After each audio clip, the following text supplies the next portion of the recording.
네, 안녕하세요. 저는 카톨릭 집안에서 태어나 93년도에 명동성당에서 세례를 이제 급하게 받고 혼인성사를 93년도 12월 달에 하였습니다.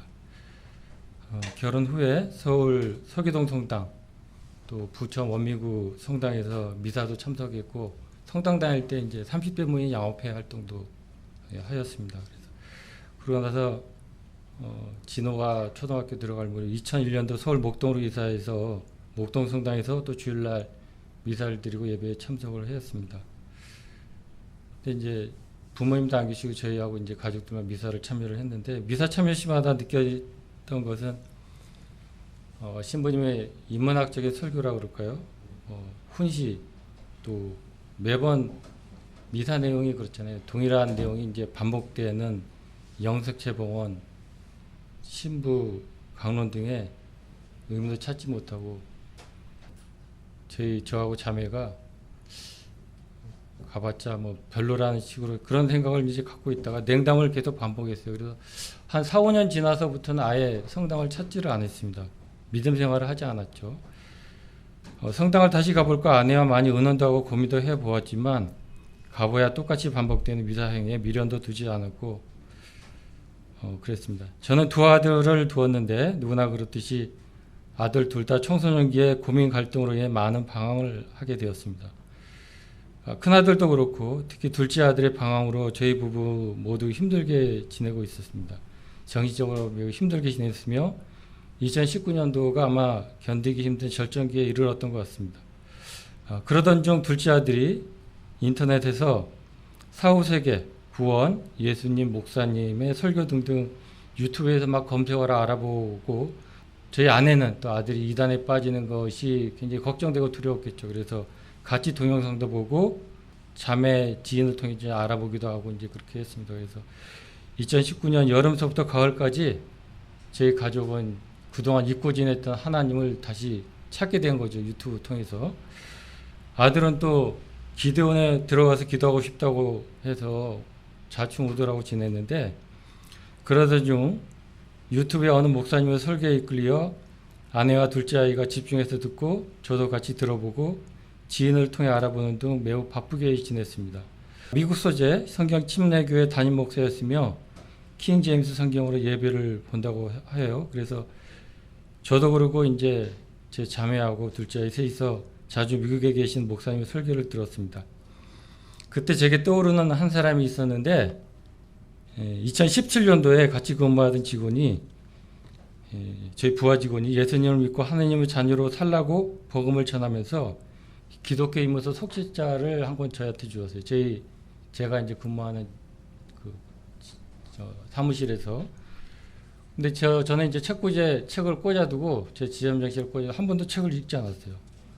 근데 여태까지 제가 생각하면서 그 진짜 영접이라고 할까요? 복음을 전한 유일한 친구였던 것 같아요. 살면서. 그 친구가 굉장히 진지하게 저에게 복음을 전했고 책자도 한 40, 50페이지 되는 책자를 저에게 주면서 꼭 예수님을 믿고 이 책을 한번 읽어보시라고 이제 했습니다.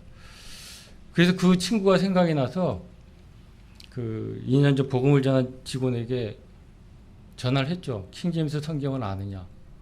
또 그 성경 침례교를 혹시 들어봤느냐? 안 해요. 그랬더니 그 친구가 그 킹제임스 성경을 굉장히 잘 알고 자기도 보고 있고 그 방화동에 있는 성경 침례교도 잘 알고 그래서 믿음 생활을 제대로 할 수 있는 교회라고 저한테 알려주고 그래서 저를 굉장히 반가워하면서 응원을 해주었습니다. 그래서 그 친구가 2년 전 기독교이면서 제 사무실에 있었는데 그걸 이제 그때는 제가 2019년 세검정에서 근무를 했던 시절이었어요. 그래서 그 책을 계속 읽어보고 세검정 사무실에서 이제 그 책에 영접 기도하는 게 있어서 잠깐 또 보고서 영접을 했습니다. 그 책을 보고서. 그래서 용기를 내어서 또 그해 11월 중순 인천 성경 침례 교회로 오게 되었고 하나님의 자녀가 되는 첫 발을 내딛었습니다. 또 작년 2020년 성경 침례 교회 전도지를 가지고 구로 디지털 지점에서 사무실에서 혼자 주님께 영접 기도를 하였습니다. 구원을 받고 교회도 열심히 다니고 시간 날 때마다 집에서 성경도 읽으며 지냈습니다. 그렇지만 둘째 아이는 끊임없이 저희 구원을 의심했습니다. 아버지 정말 구원 받으셨냐고. 구원받은 사람이 TV도 보고 그렇거든요. 진짜 얘기한 것 같아요. 저도 집에서 성경을 읽었지만은 제가 읽고 싶은 날 읽고 피곤하면 읽지도 않았어요. 그리고 이제 TV도 영화도 보고 오락 프로그램도 뭐 많이는 보지 않았지만 계속 즐겨 봤습니다. 그다음 2020년 작년이죠. 늦가을에 둘째 아이가 그것도 길에서 구원 문제로 언쟁을 벌이고 아버지 때문에 영적인 생활이 방해받는다고 그러고 구원 때문에 굉장히 심한 갈등을 빚었어요. 굉장히 크게 좀 거리에서 진호라고 같이 셋이 있는데 거리에서 좀 크게 다퉜어요. 진성이 기억할지 모르겠지만 그러고 나 곰곰이 생각을 해봤어요. 제가 정말 구원을 받은 건지. 그래서 며칠 뒤인가요? 사무실에서 저녁에 다 퇴근하면 저 혼자 있거든요. 사무실에 아무도 없고 집에는 또 뭐 시끄러울 수 있어서 저는 이제 사무실에서 작년 봄에 이제 영접 기도라고 작년 가을에 아무도 없는 사무실 되게 조용하고 좋잖아요. 그래서 저는 죄인으로 태어났습니다. 벌레와도 같은 존재입니다.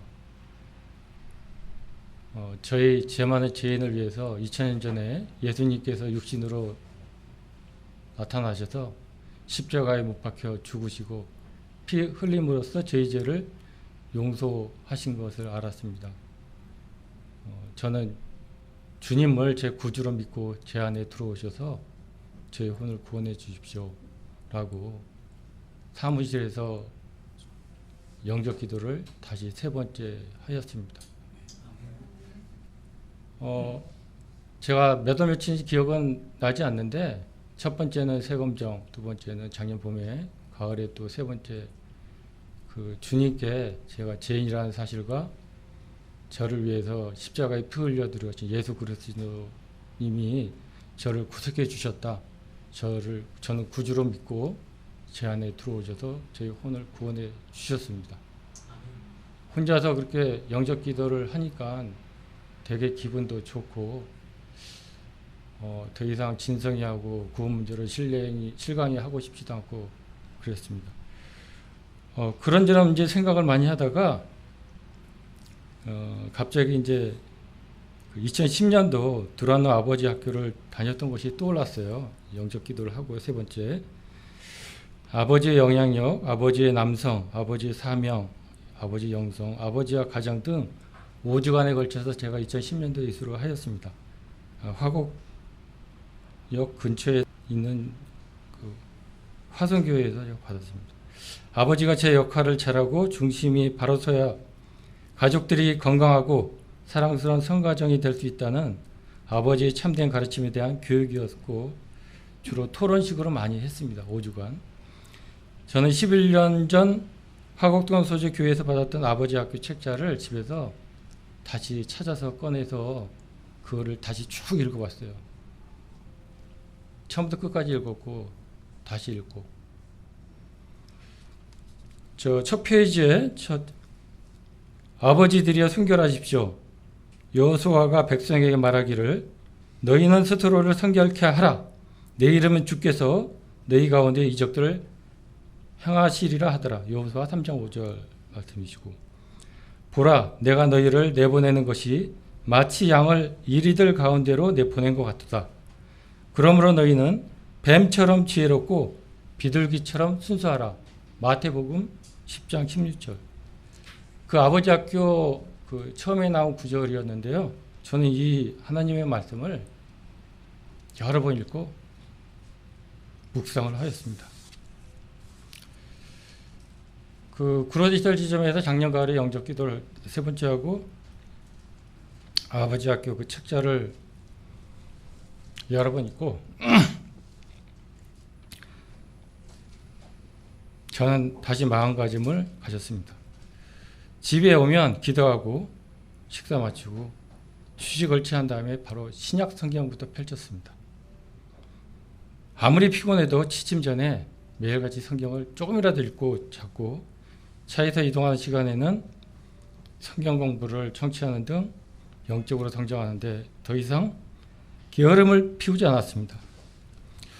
그 이후로 TV 오락 프로나 영화 등은 더 이상 흥미가 없었고 거의 보지 않았습니다. 제가 그렇게 변하니까 저희 아내 가족들도 같이 모여서 성경을 읽고 목회자님의 설교를 듣는 것이 일상화되었습니다. 제가 바뀌니까 제 가정이 확 바뀌었고 우리 모두 하나님의 자녀가 되었습니다. 아버지는 가정의 운전자입니다. 난폭 운전을 해서도 안 되고 음주운전을 해서도 안 됩니다. 신호를 잘 지키고 안전하게 목적지까지 도달할 수 있도록 해야 하는 책임과 사명이 있습니다. 아버지의 역할, 아버지의 믿음 생활이 그 어느 때보다도 강하게 요구되는 시대에 살고 있습니다. 저희 믿음 생활, 복음 전파 등 영적인 성장이 한순간도 멈추어지지 않도록 제 자신을 채찍질하고 모든 것을 주님께 의탁드립니다. 주 예수 그리스도를 믿으라. 그리하면 너와 내 집안이 구원을 받으리라고 하더라. 저와 제 집안은 구원을 받았습니다. 그리고 화평을 찾았습니다. 저를 이 자리에 인도하신 아버지 하나님께 무한한 감사의 말씀을 드립니다. 특히 이 자리에 참석한 제 아들과 제 아내 자매에게도 감사를 깊이 드립니다. 제 중 이제 관심이 제 아내 친척들, 지인들, 친구들 이제 복음 전파인데요. 물론 이제 성경책도 구약을 덜 읽은 게 많아서 구약도 읽어야 되지만 멀리 있는 사람은 전화로도 또 가까이 있는 사람한테도 계속 복음을 전파하고 있습니다. 처음에 제 이제 둘째 아들이 제 차에 작년 초에 복음 전도서를 왕창 꽂아놨는데 제가 몇 달이 지나도록 그거를 한 사람한테 주질 않았어요. 그 뒷자리에 복음 전도서가 엄청나게 많은데 그거를 전달하지 않았는데 제가 그 전도서를 다 쓰고 가끔씩 전도서를 가져갑니다. 이제 저 지인들한테 주고 그래서 어떻게 하면 회개하지 않은 죄인들, 구원받지 않은 죄인들, 영적으로 죽은 죄인들을 구원할 것인가 그거에 대해서 이제 굉장히 어떻게 복음을 전파할까 전에 하지 않았던 거를 올해 들어와서 계속 하고 있습니다. 제가 좀 더 알아야 되겠다 그래서 성경 공부도 계속 읽어 나갈 것이고요. 그래서 제 가슴에 말씀의 뿌리가 깊이 박혀 있고 성령의 열매가 풍성하며 늘 주님과 담수하고 교제하며 영과 진리로 하나님을 경배하며 복음을 전파하는 신실한 그리스도인이 되고자 하나님께 기도드립니다. 아멘.